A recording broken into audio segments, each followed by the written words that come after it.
Back in 1903, buried deep within the wilderness of Clifton, Virginia, there used to be an asylum.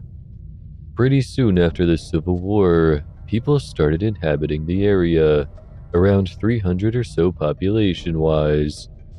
It was a very small town. Nonetheless, people didn't like the idea of having an asylum miles down the road. So they all got together and signed a petition for the asylum to relocate elsewhere. The petition passed and a new asylum was built, which is now known as Lorton Prison, a temporary facility for convicts to stay in until they are appropriately sentenced. In the autumn of 1904, the convicts were gathered and piled into a bus meant to transport them to Lorton. Somewhere during the drive, not too far from where they left, the driver had swerved to avoid something, and the bus had started to tip. Soon, it was rolling in a terrible collision course. Most of the convicts were injured, but managed to escape the bus. They fled into the night towards the woods. The next morning, a local police investigation began. They started rounding up the escaped convicts. Hours turned into days, days into weeks, weeks into months, and everyone was recovered after 4 months, except for 2 people, Marcus A. Walster and Douglas J. Griffin. Every now and again during the search for both men, the police found dead rabbits, all of them half-eaten and dismembered.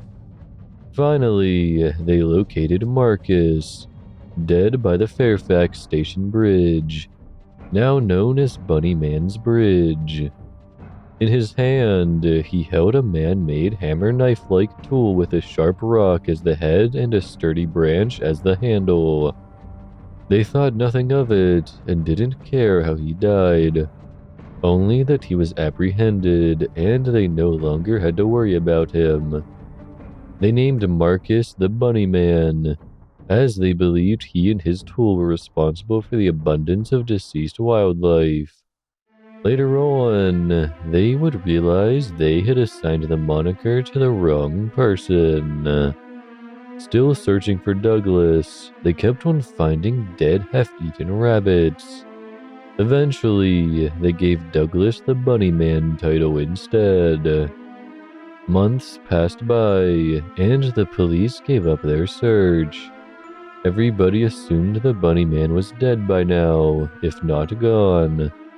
So they went on with their small-town lives. Come October, people started seeing dead bunnies reappearing out of the blue, and started to fear the unseen. Halloween night came around, and as usual, a bunch of kids went over to the bridge to drink, and do whatever kids their age in the early 20th century did. Once midnight came around, most of the kids had left. Only 3 of them remained at the bridge, 2 boys and a girl. At exactly midnight, a bright light shone from the bridge's opening, right where the kids were. A few seconds later, they were all dead. Their throats were slashed with the same type of tool that was found next to the first escapee, Marcus. Not only that, but they were cut up and down their chests and gutted like fish. The Bunnyman then hung the boys from one end of the bridge with ropes around their necks, hanging from the overpass so that their legs dangled in view of any passing cars. The girl was hung the same way on the other side of the bridge. This happened in 1905. After that, no one saw or heard anything from the mysterious Bunnyman for another year.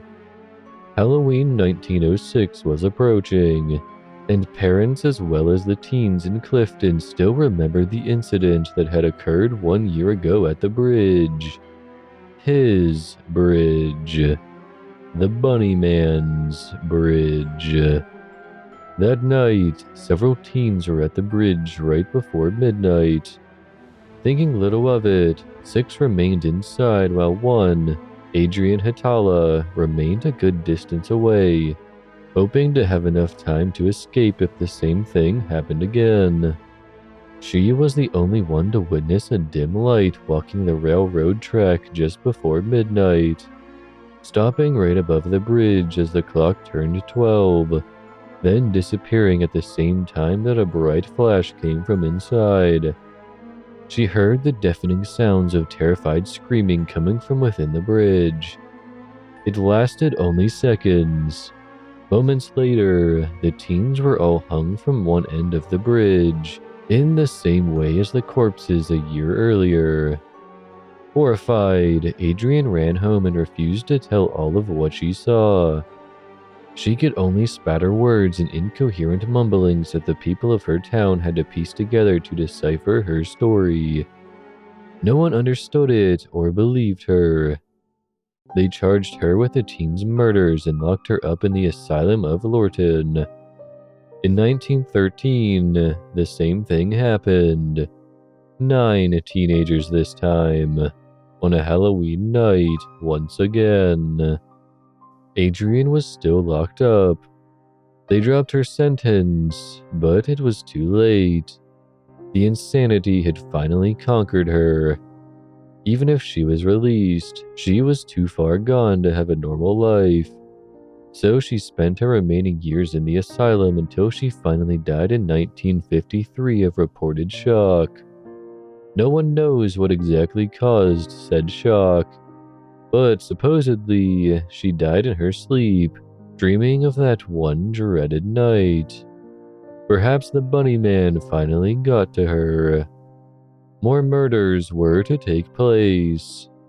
However, after the murders in 1913, most people stayed clear of the bridge on Halloween.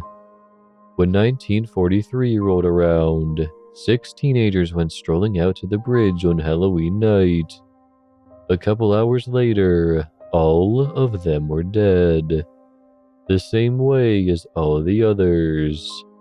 Investigations took place, but as usual, nothing was discovered. In 1976, the same situation occurred, this time with only 3 people.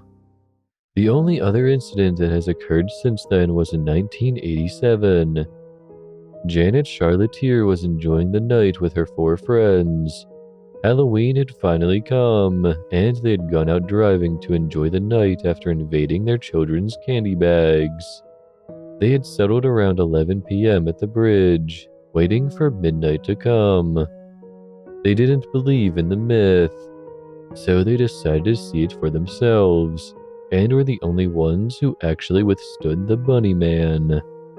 It was nearly midnight, and they had waited around an hour or so when Janet started getting a little scared. They all had been pulling pranks on each other, jumping out of bushes and screaming, so she was already a little worked up. Midnight hit, and by this stage, she was in total panic. She was almost out of the bridge when the lights got really bright inside. When that happened, her body was halfway outside of the bridge. She saw her skin begin to tear at her chest, but nothing was piercing her. Eventually, she managed to escape. Completely horrified, she hit a hanging body and knocked herself out. When she awoke, she discovered that she had been bleeding. Luckily, the cut had just been made and wasn't very bad at all. She left and never returned to the bridge again. Since then, Janet has been sitting on a swinging bench on her balcony every morning, just staring in the direction towards the bridge a couple of miles down. From then on, the story remains untouched and unsolved.